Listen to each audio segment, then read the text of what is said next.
నా రొటీన్‌లో ఇవాళ నేను టెంపుల్‌కి వచ్చాను. ఇక్కడ హనుమాన్ టెంపుల్ చాలా పెద్దది.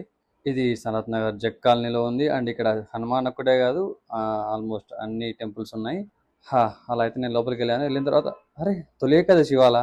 ఆ విషయం నాకు తెలియదు. కానీ లోపలికెళ్ళిపోయాను. అయితే మంచి రోజు ఇవాళ. ఎంతమంది టెంపుల్‌కెళ్లారు మీలో ఇవాళ? ఐ థింక్ అందరికి తెలిసే ఉంటది. నేను బ్యాచిలర్ కదా! సో తెలుసుకోలేదేమో. చలో ధ్వజమహారాజు గుర్తుగా ధ్వజస్తంభం. ఈ విషయం ఎంతమందికి తెలుసు మీలో? శివయ్య, ఓం నమ శివాయ. ఇక్కడ ఒక 3 ప్రదక్షిణలు చేసుకొని శివయ్యని దర్శించుకొని తర్వాత నెక్స్ట్ హనుమాన్ దగ్గరికి వెళ్ళిపోయాను అనమాట. మనోజవం మారుతతుల్య వేగం జితేంద్రియం బుద్ధిమతాం వరిష్టం వాతాత్మజం వానరయూధ ముఖ్యం శ్రీరామదూతం శిరసా నమామి. జై శ్రీరామ్. అలా హనుమాన్ దర్శనం అయిపోయింది. ఇంకా తర్వాత నెక్స్ట్ వేరే టెంపుల్ దర్శనానికి వెళ్ళాను అనమాట. ఇక్కడ శ్రీరామచంద్రునికి అలంకరణ చేశారు. అంత టెంపుల్ కూడా బాగా అలంకరించారు. అండ్ వెంకటేశ్వర స్వామి దర్శనం కూడా అయిపోయింది. ఓం నమో నారాయణాయ.